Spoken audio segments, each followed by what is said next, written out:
so much, but we never kind of meet you online. It's the I know. I magazine. have this one friend of mine, Lalani, she's constantly at me, Antoinette, you need to get in front. You need to show people who you are and what you do. And I was like, there's more important people, people who do, the clever people, you know, who do all this stuff. So I just we were just provide the forum. Yeah, I know. We were just talking now about how uncomfortable things like this make us. It's like, you have to do it. You have to do it. So we feel the same. COVID has brought many things, and some of them are actually good. But Zoom, for me, I just think sometimes, you know, a phone will do just as well. Why do I need to be on the camera? But anyway, you know, for I suppose for the younger people, it's a lot easier to adapt. For me, you know, Yeah. No. We deal with it. We old school. Yeah. Yes, I know. Yeah. Well, thank you very much for joining us. So I'll just do a quick intro that most people will know you from your amazing magazine that you publish, which is We Love Pets SA. And you share some great stuff on your social media and in the magazine. You kind of highlight the kind of amazing people that are in the animal industry, pet owners and things out there. So it's great to have you on, because you do provide so much info and inspiration for the rest of us. So thank you. Just wanted to chat to the person behind the magazine. So everyone that gets on here, the first thing we want to know is, tell us about your pets, because you know that's really why we're all here. If it wasn't for the pets, most of us would never meet or would not be here. So tell us about the ones you've got at home. Okay, well, I'm a Ridgeback mom, a Rhodesian Ridgeback. I was adopted. Oh, sorry, that's my husband just being annoying. I said to him, don't come in at 9:30. But anyway, it's fine. Yeah. We didn't see anything. No, we're Ridgeback parents. I was adopted into my husband's pack. I met him in 2013, and he had 6 Ridgebacks at that time. And he said 2 things to me when we started chatting and whatever. The dogs sleep on the bed. Oh wow, yeah. Fine, I can deal with that. And 2, a cat doesn't live in this house. Needless to say, 3 years ago, a cat moved into the house. It was great. And he was the one that brought the cat. So we, at the moment, we have 4 Ridgebacks. 1 boy, Matassa, he is my firstborn. And 3 girls, Boudica, Diva, and Cara is the youngest. She's the wild child. They're all actually just behind me on the floor, because that's the thing with a Ridgeback. They just want to be with you. You know, they are hounds and they are hunting dogs, but they have such once they give you their loyalty, it's for life. They are really they amaze me every day. They if you look at the breed books, you know, and describing their character, they say they're dignified. They are. If they don't get their way, they look at you like the queen, and it's like, what are you doing? But they also have this goofiness about them, you know, and they have such a great sense of humor, and they're really wonderful companions, but they're not for everyone. Because they are big dogs, you know. So the male, I mean, Matassa is around about 50 kilograms. You know, so yeah, they're big, and they think they lap dogs. They just, of course. So they yeah. But our dogs, they are totally integrated in our lives. We live on a farm just outside Bronkhorstspruit. We have the cattle here, so they know all the cattle and the horse. They know them from early life. Doesn't mean they don't chase the cattle. It's great sport for them. And I always love watching them because the way they are pack animals. I believe they want to be in a group. I think they do better, but that's for each person to decide. And the way they then play with the cattle is you often hear it that the Ridgebacks bay. They're also called lion dogs, not because they hunt lions, but because they bay lions. So the Ridgeback isn't stupid enough to go and hunt a lion. But what they do is you usually have the front one go in directly towards the animal or the cow or whatever, and then the other ones will flank the animal. Wow. So they keep this animal in position. And that's because they were bred, I mean, many years ago, when the settlers came to South Africa, they found these koi dogs, and that's where the ridge comes from. Okay, yes. Okay, because the ridge is the hair that grows in the opposite direction. Yes, and then it has the two little crowns at the top.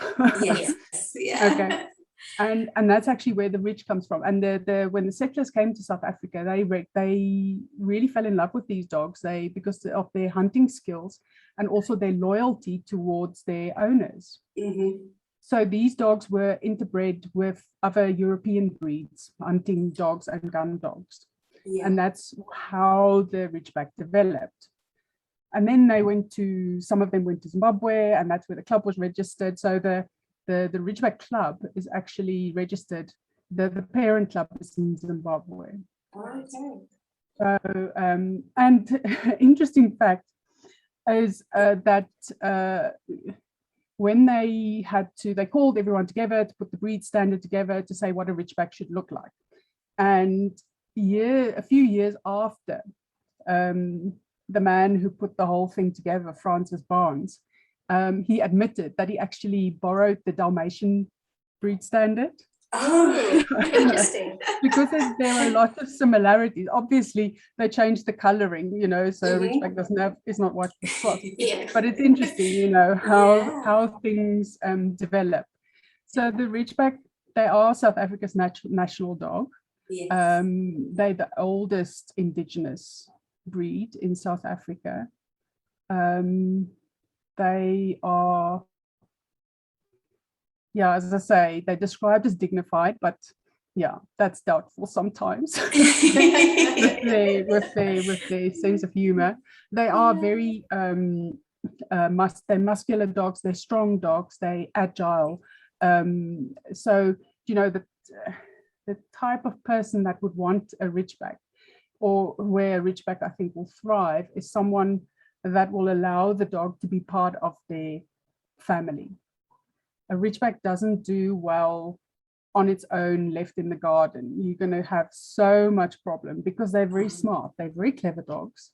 They were bred to think for themselves.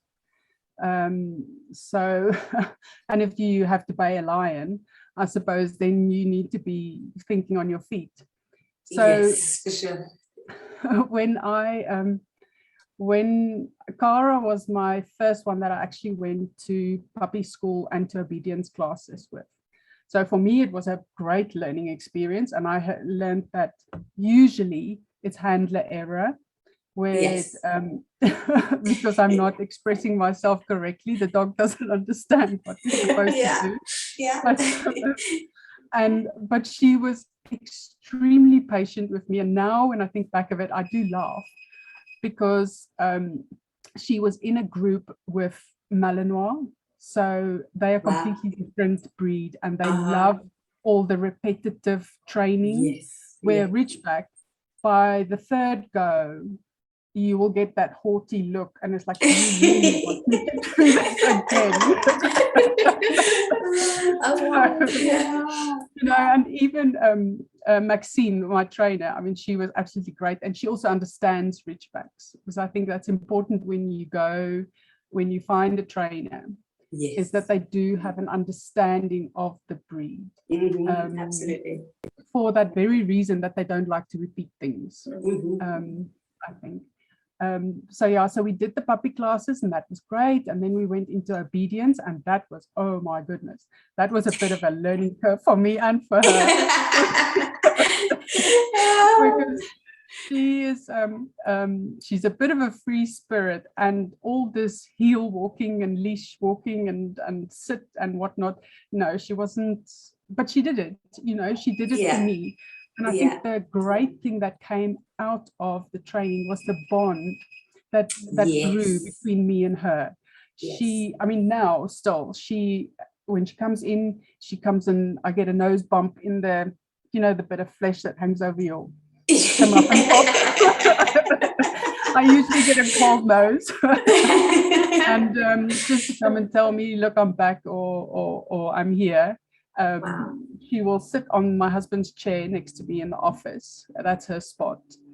She'll sit there, and when I go to bed at night, she will, the first 5 minutes she must lay on top of me. and she's 40 kilograms, but that's a spot, so I allow her, and then she moves off and she goes and does her thing. And that's also the beauty of a Ridgeback, is that loyalty that you give to your Ridgeback, they return. They're not by nature aggressive dogs, and you will, if you start watching them, you will see that they assess situations. They don't react. They're not really barkers. They don't bark a lot. They're not by nature aggressive, but if a Ridgeback tells you to back off, then you're going to back off. But it's not their nature to be aggressive. I think they and they pick up on your emotions, but I think most dogs pick up on your emotions, and how we don't realize when the adrenaline starts kicking in sometimes, or if you feel a fear response, but they pick it up, and I think they then respond accordingly. And I've seen it with my dogs as well, where they will just put themselves in between me and, for instance, the cattle. If I go and walk in the field or in the camp where the cattle is, and the cows can stay at a distance, and it's like almost like there's this line in the sand, and if that cow comes this side of the line, they're in there like that. And it just moves the cow away. And it's not like the cow is not going to do anything to me, but it's like they say, okay, this is the line, and you're not going over that. So so that's my 4 dogs. I would love to have more, but I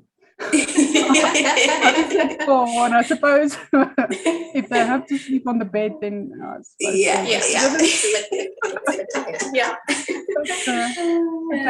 if one crossed your path, maybe there's one that needed a home, then maybe, just maybe. I'm forever, because we do. I do help a lot with the rehoming of Ridgies that needs help, and we're volunteers, all of us, and we just network. We work with the shelters. I think most breeds have got breed specific rescues, and it's great because my mentor with the rescue is a lady. She's got over 45 years of experience with Ridgebacks. She's been awarded honorary membership with the Ridgeback Club, South African Ridgeback Club, for her work in rescue.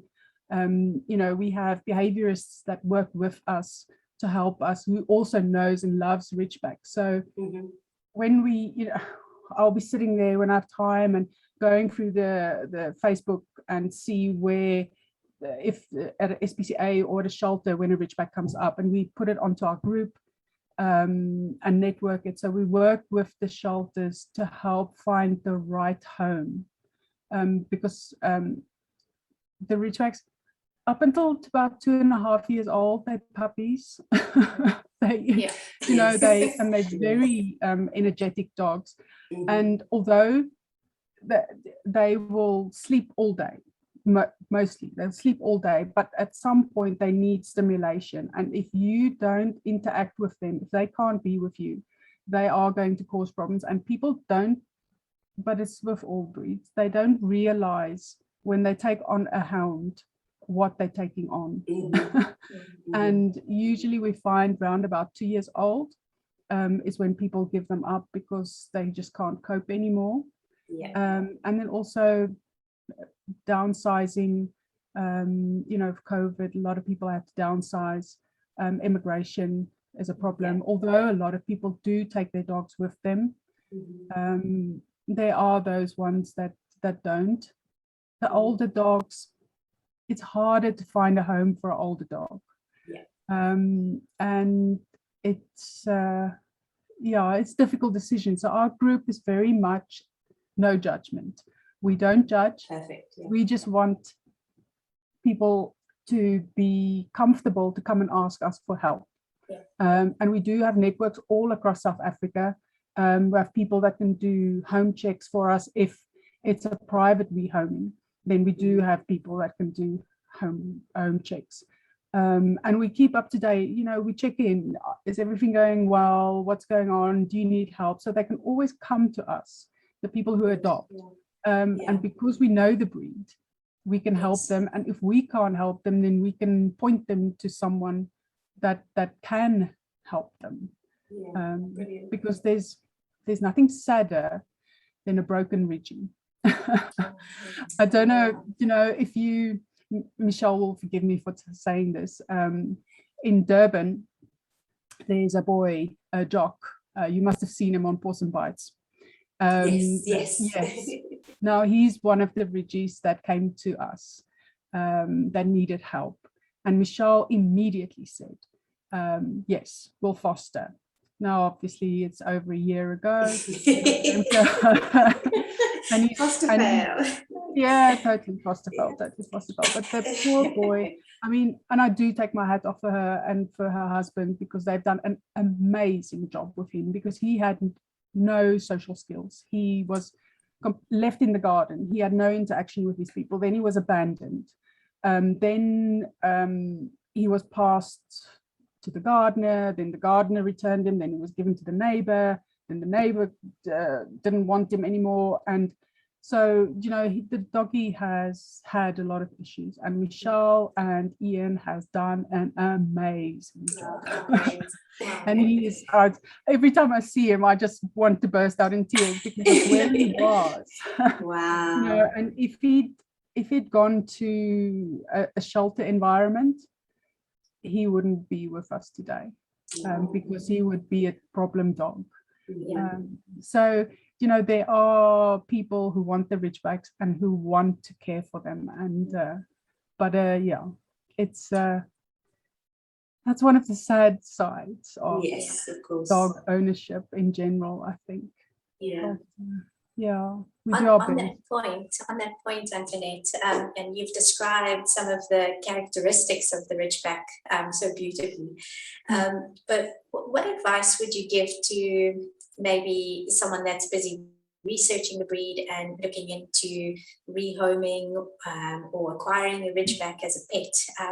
What would you advise them, to sort of to be a good fit, sort of for a specific home or a specific owner? Yeah, I think definitely if you want to buy a puppy, do your research on the breeders.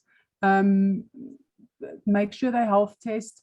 With Ridgebacks, they sometimes can have hip dysplasia, so that is a requirement by CUSA now for registered breeders, that they test for hips and elbow dysplasia. So that is, to a large extent, if it's a registered puppy that you buy, that will be negated. There are a few other health tests to check for. Make sure that go and meet the breeders. I always say go meet the breeders, because when you buy a pup, you will be with that breeder for life. They will be in your face, in your life. They are there. They want to know how the dog is developing. and they are there to give basic advice about the breed. And they also know, so that's always, so make sure, one, that you research your breeders, two, go meet the breeders and have a rapport, because you don't like everyone and everyone doesn't like you. So you need to keep in mind that, do I want this person in my life for the next 12 to 15 years? Because that is the average lifespan of a Ridgeback now, is 10, 12 to, our old boy was 14, almost 14 when he passed away. It's a great age for a large breed. Yeah, really good. Exactly, yeah. But that's also, I think, to do with diet and environmental change. But anyway, we won't go there. So then, yes, your lifestyle. Can you have this big dog in your life? Will he fit? Can you give him the mental stimulation that he will need up until an age where we can start doing more physical activity? Because we do encourage puppy buyers to make sure that they don't run their dogs, with the bicycle, or with just go jogging on hard surfaces, that repetitive motion that causes injuries long term. So, and because they're hounds and their scent is really excellent, so they respond really well to scent work and other kind of foraging activities. So those are great things to do with a puppy. And of course, you need to invest the time to take them for training with the right person, to socialize them, because they are hunting dogs. They do have a high prey drive. So you need to keep that in mind. They can be socialized. Oh, yes. They can be socialized with cats and other pets. I suppose it's advised to start it from an early age. So they get used to the other types of animals. So lifestyle is definitely something that you need to keep in mind. And then, I would probably say get a good pet insurance, but I think that's for all dogs now, because the older, especially the males, they sometimes suffer from torsion or bloat, where the stomach turns. So that can be very scary. And then, but it's definitely lifestyle. Can you make that commitment to a big dog? And a dog that wants to be a part of your family. That's the thing. We are, there's lots of groups on Facebook. Can you guys still hear me? Because I see the connection is a bit bad. Yes, we can. Carry on. Yeah, you can still hear me. Okay, great. All right. They can live in a small space. It's not necessarily that they have to have a big garden. They need to have that interaction. That is the important part with them. And they're very sensitive dogs. They don't respond well to harsh treatments, harsh training techniques, or coercion, what they call it. They kind of have to think it's their idea. And I'm quite with my lot. They've absolutely food driven. So treats, brilliant. They will do anything for a treat. So Cara, I remember when at one point, because now she realized when we go to puppy school and there's loads of treats and loads of different types of treats, and she will go through this little range of all her tricks. So she will do them all, and it's like, no, I just asked for a set. I didn't ask for anything else. But it's so interesting the way they think, and they are clever dogs. They are very clever dogs. So you need to keep that, and they're problem solvers. So they will open doors. They will learn to open doors. They can jump. So if you do have them in a fenced garden and they're outside, you need to realize that they can jump 6 foot, and they will go over that fence, and or they will find a way to get over that fence if they're determined enough and if they're born. Yeah, exactly. Yeah, the board, I want to go find something to do. They will, Yeah. definitely. So yeah. So I definitely and before, if you're a first-time Ridgeback owner, go and meet Ridgebacks of different ages. There's lots of groups, and even with our networking group, we would love to introduce people. The lady, actually my mentor, she years ago, they would arrange these big get-togethers in Bryanston area, and at one point they had 50 Ridgebacks of different ages together. So and even I think at Wodeck as well, you could go and meet Ridgebacks. Just I think I must admit, you don't see Ridgebacks as much as other breeds. Maybe it is because of this huge network you guys have got going on. You don't see them as much in rescue or rehoming calls for help on those kind of pages. So maybe it's because, you've got that network and you guys are there ready to help people. They've got an outlet, whereas other breeds that you find come up quite often. I think Ridgebacks they are gaining in popularity. I can see more on social media, and that's always our fear, because when it becomes a fashion item, the dog becomes fashionable. But yes, we do have a good network, but we go through phases. Then, we had 3 Ridgebacks in 2 weeks come in PE from different areas. And, then a lot of the time it's a desperate situation and they have to be rehomed now. It's not about, we don't have weeks or months, where with immigration, maybe you have longer time and you can look and. So I think because Ridgebacks aren't maybe that fashionable yet, but I do see an increase, more people buying, and if they love them and it's a fit, then I think it's a wonderful fit. You will never have another dog if you get on with a Ridgeback. but forgive me for everyone else for your other. I'm completely hooked on a Ridgeback. And we do also get Ridgeback cross.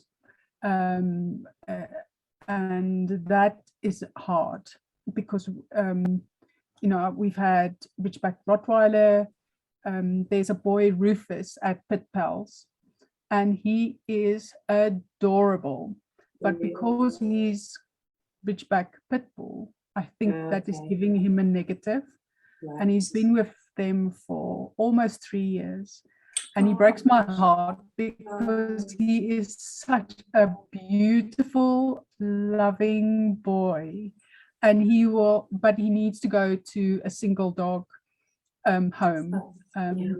And I've said to Robin, who runs Pit Pals, I've said to her, either you need to adopt him because I think he only has eyes for you, or you need to go to Bloberg, that beach there with all the kite surfers, and go and find him a friend there. I think he will do well with a single person family, that where but he's such a beautiful, and it's harder with the crossbreeds because you don't always get, people don't understand, they're scared of the stigma of the other breed. But we try our best. We are not always successful, and that but we do our best. You're doing well, definitely.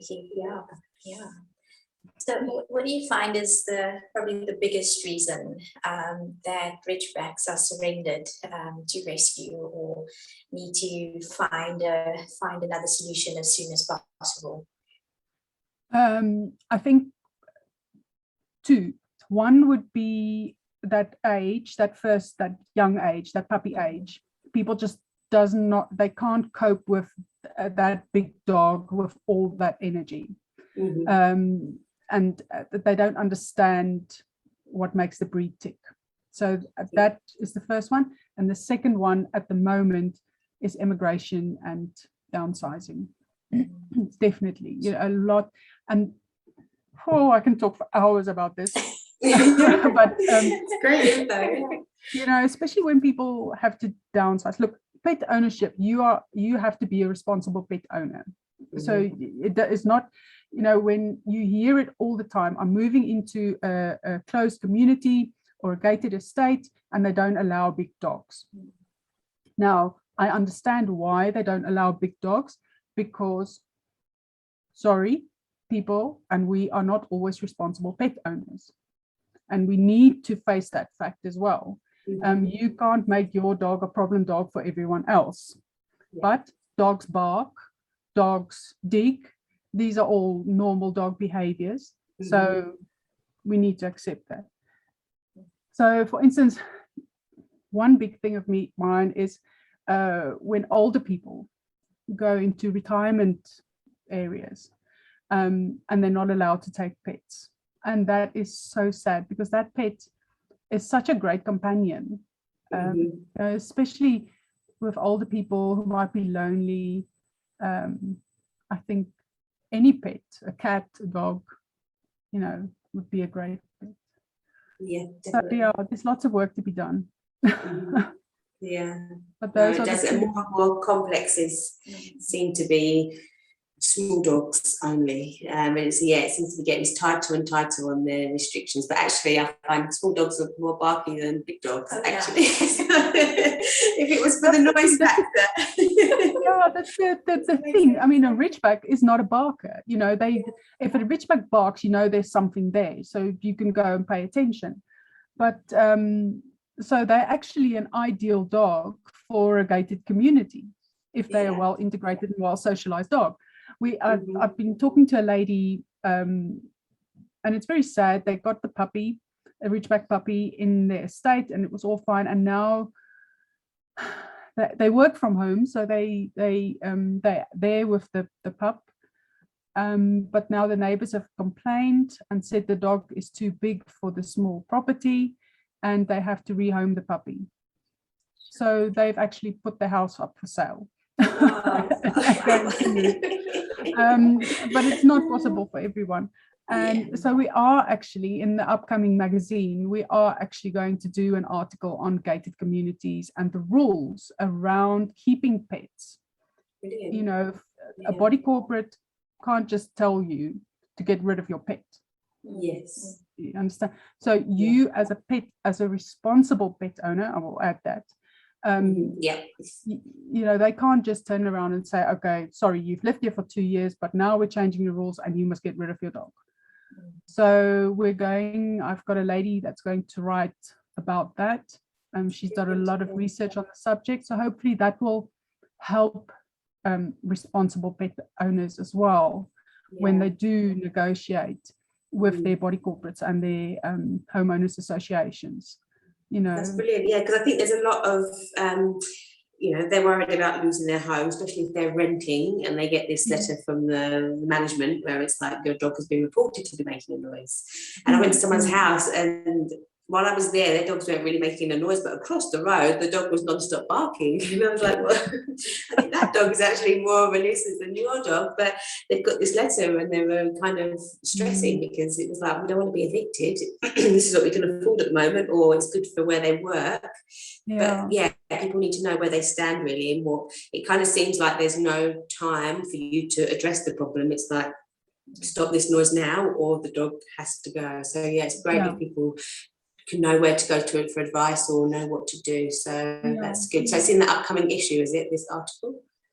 Yes, in the April edition. That will be it will be in there. And the other thing, I mean, you as a behaviorist will also know if the dog is stimulated mentally, if it's enriched, the chances of it nuisance barking is much reduced. Am I correct?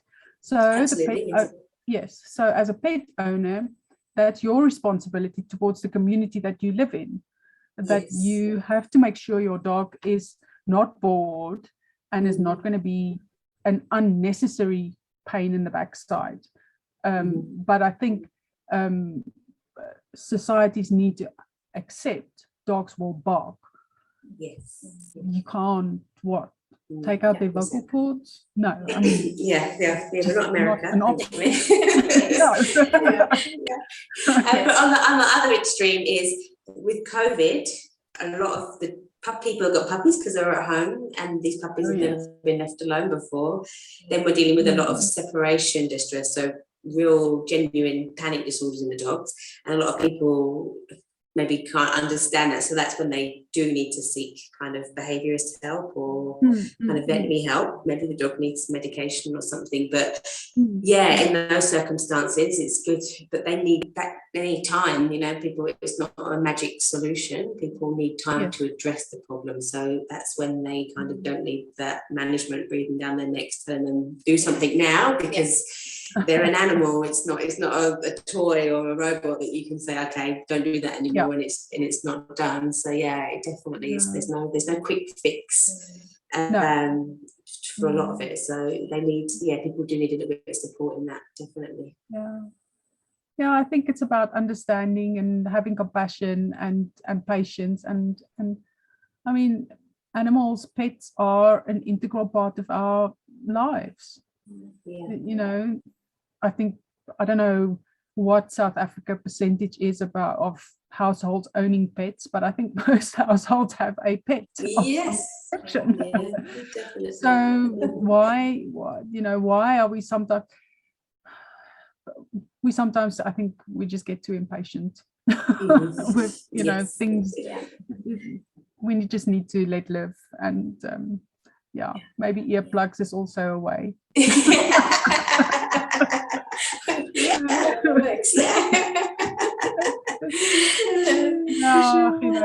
Compassion goes a long way. Yes. Definitely. Antonette, tell us about the magazine. We Love Pets SA Magazine. Where did the idea for that come about?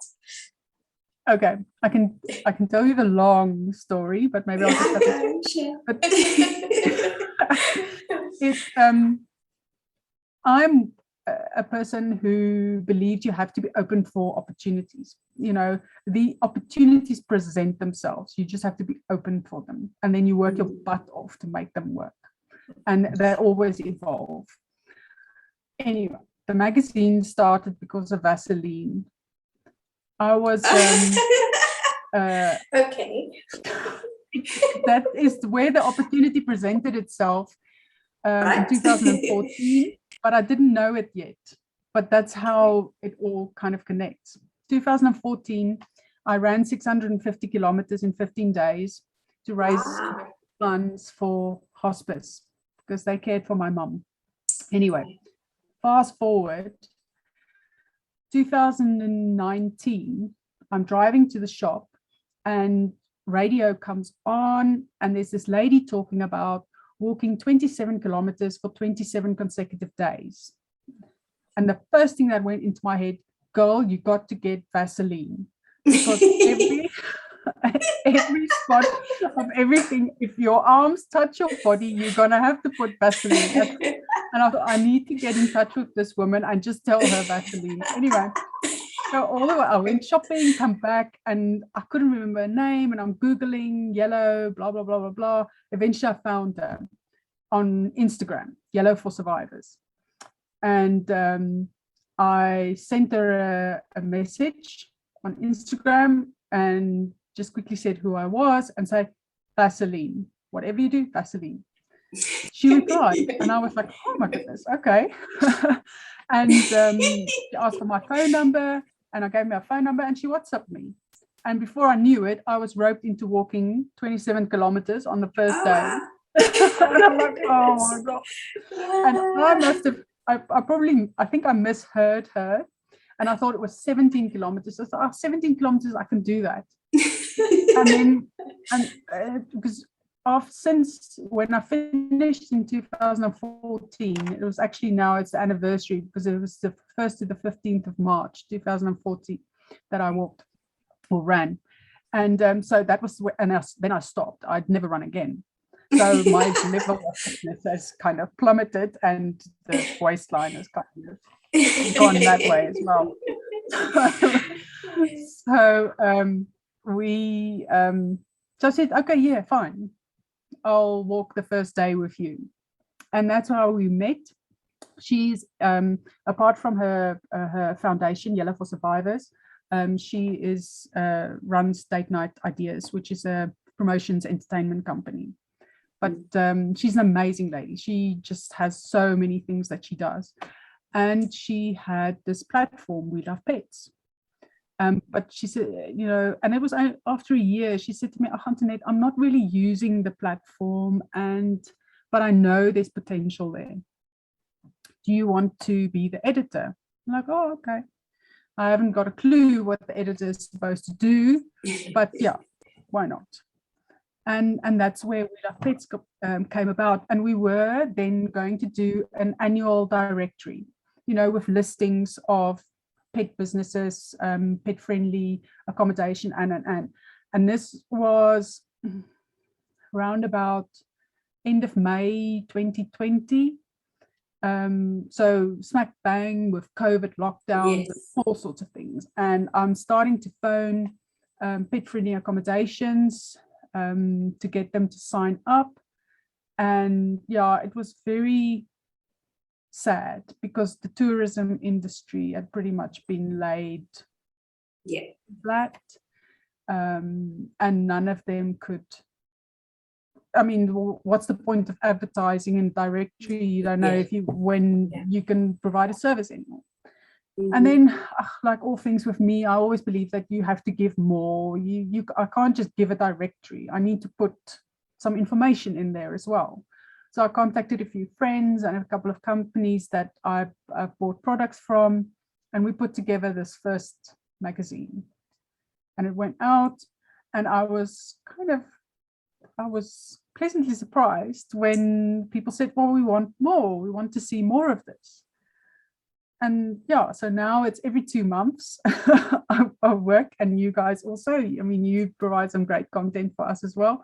And yeah, so I love it.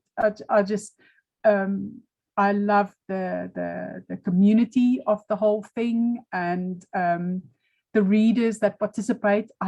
That's my favorite part of the magazine, is the readers writing about their adventures, their pet friendly adventures. You know, and telling where they've been. And there's so many places now that are pet friendly and that caters for pets, because they realize that, you know, family dynamics, families have changed. So it might not be a 2-foot family member, but a 4-foot one. So that's wonderful. And that's probably my favorite bit about the magazine as well, is the interaction with the readers. And I always, you know, when people sign up for the magazine, I always answer them and say, "Listen, I'm so grateful that you've signed up, and let us know, you know, topics that you want to see on our platforms, because, you know, that it's for you, it's for them."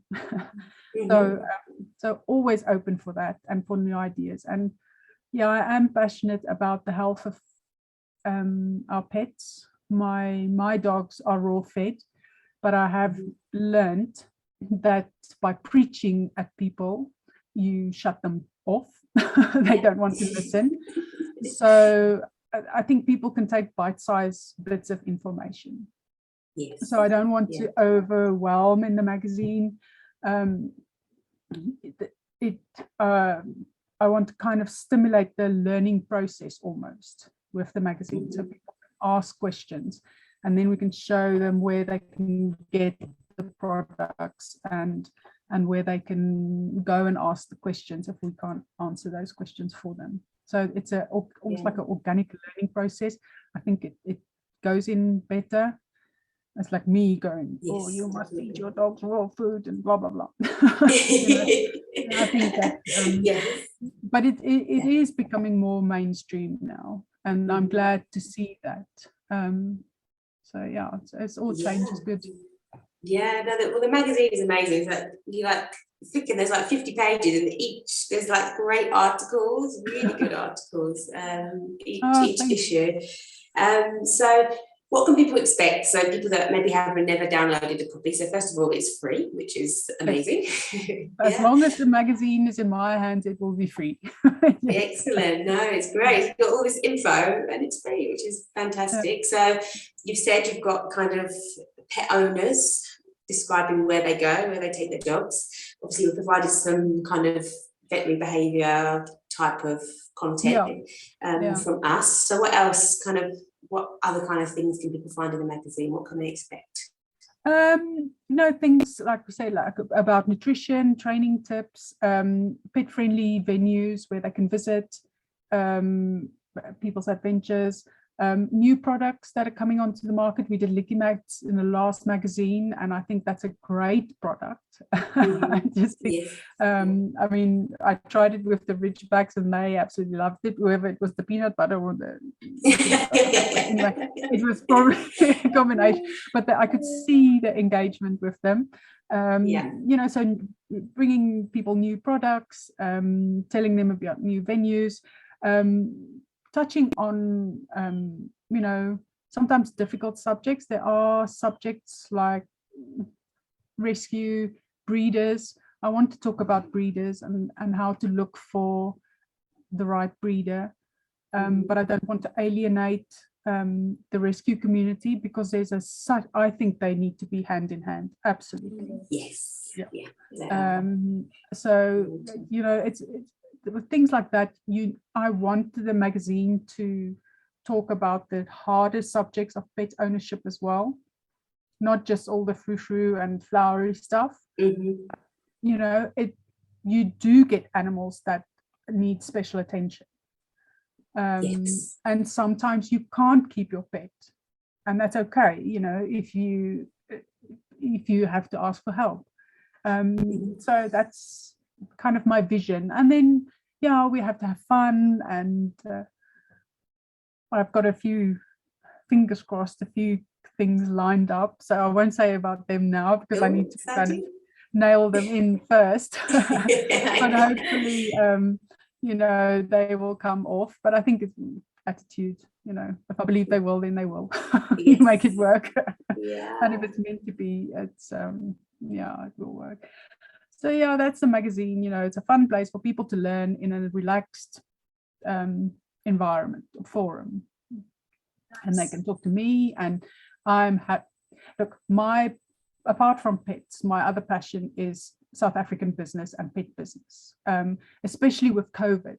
I mean, you've seen it as well. So many cottage businesses and home businesses, and a lot of them, I think the majority of them, are female owned and female run. And that's also something I want to start talking about, is the impact of running a small business on your life. Because if you're really committed to it, it's kind of takes over. We were talking about that this morning, weren't we? We were like, whose idea was it to start a business? And it does. And it's great if you have a family that is supportive, and how to keep that balance. So that's something I want to bring in. And in the next in the April magazine, we'll start it off with spotlight on Jane's dog treats. She's in Sedgefield. So we're going to talk a little bit about her and how she runs a business and things like that, just to start that conversation as well. And it's okay to feel overwhelmed, because I think sometimes we think that we have to put up this front and everything is okay and it's wonderful and sales are just rolling in. And it's like, well, actually, no, it's a big old struggle. And you get a lot of rejection, but it's okay, because that's why we're there for each other. We support each other. So that's my other passion, is small business. And for the magazine to create that forum where small businesses, pet businesses in South Africa can showcase themselves. So that they can share in my following, in We Love Pets SA following on social media, to get more people learning about them a little bit quicker. Yes. So but it's all learning. certainly look out for that next issue and for that amazing article that's about to come up in there. But where can we find some of the back issues? It's on their website, welovepetsa.co.za, and if you go to the drop-down menu magazines, and they're all listed in there in date order, and so you can read them at your leisure whenever you want. Yeah. And so, as if you're not busy enough with your 4 Ridgebacks and magazine, you also have another business, is that right? Yeah, the dog box. The dog box is my pet project. It started actually before We Love Pets, but I just love spoiling the dogs. And my first rule when I started the dog box, it had to be healthy. Treats must be healthy. So wheat-free, no preservatives, that kind of thing. So always looking for that. South African, treats South African. And toys is a bit harder, so they always seem to be imported from somewhere. But I like to work with 3 dogs. Sophia, she's made some great toys. She's the fugly lady. Oh yes, yeah. A great story for the toys as well. And so she has been fantastic. She's made the hot lips for me for Valentine's Day.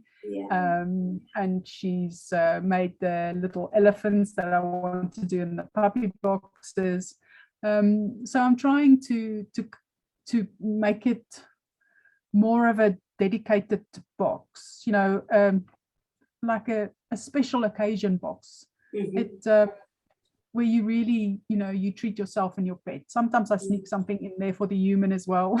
Lovely. The mums deserve a bit of a spoil every now and again as well. It's not just the dogs. And so the dog box for me is that's my little baby, and just spoiling the dogs, and keep trying to keep it healthy and South African as best I can. But yeah. Wow. Fantastic. So in each box people are getting, so there's toys, treats. Is that kind of what makes it up? Is it that they can choose? Is that right, on your website? They can choose what they want to put in the box. Yeah, there's a lot of subscription type boxes out there, and with the start of COVID, quite a few boxes came to market. That subscription type box as well, and I just thought, well, do you know what do I want? I want to have a bit of freedom, and my dog might like a different type of toy, or he doesn't like biscuits, he likes meaty treats. So I give dog parents that choice. And what also then happens is that you can control the budget of your box. If you don't have to pay 500 or 600 Rand for a box, and you don't have to buy a box every month. So that's the flexibility I give the clients. It makes it harder because now I can't necessarily buy in bulk, so I don't get that better discount when I buy large quantities. But it's a lot more personal. The boxes can be personalized. If your pup's having a birthday or gotcha day or something like that, then I can personalize the box for you, put the name on the top, and just make it pretty and special. And if you like Jock, who just rips into his box, and I love that. I think that's how a box should be opened. But it's to mark an occasion for me. The dog box, so that's great. But they can choose their products. Brilliant. Before we end, I don't know, you said the ebook. Do we want to mention it now, because this probably won't go out for a couple of weeks, and then you say that maybe the ebook for the senior pets? Yeah, so maybe we'll mention that now anyway, because by the time this comes out, that should be available. Yes, on Monday. Yeah. cool. Yeah, so yeah, the plan is to release it on Monday, and you guys have been very, very generous with your time to put together some great information about caring for senior pets, cats and dogs. And I think there's great information in there. It's well-rounded. It kind of touches on all aspects of a dog that is, or a pet that is aging. So yeah, so that will be, I'll start releasing that on Monday, and people can just sign up and they will get a free copy. And then yeah, we'll take it from there. If there's questions, then I'll throw them back your way. And you can answer the questions. Anytime.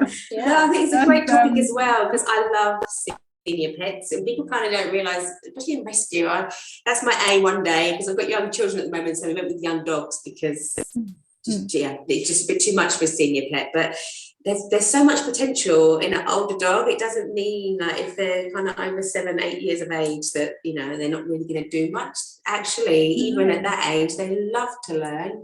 And there's so much you can do to help them to kind of keep going, keep their mobility going and things. So yeah, it's a really good idea. Hopefully people will take some advice on board and kind of start doing more with their senior pets. It doesn't mean that things are going downhill slowly over the next few years, so you kind of take a step back. There's more potential there, definitely. Yeah, I think so. And especially now with changes in diet as well, pets do tend to live longer.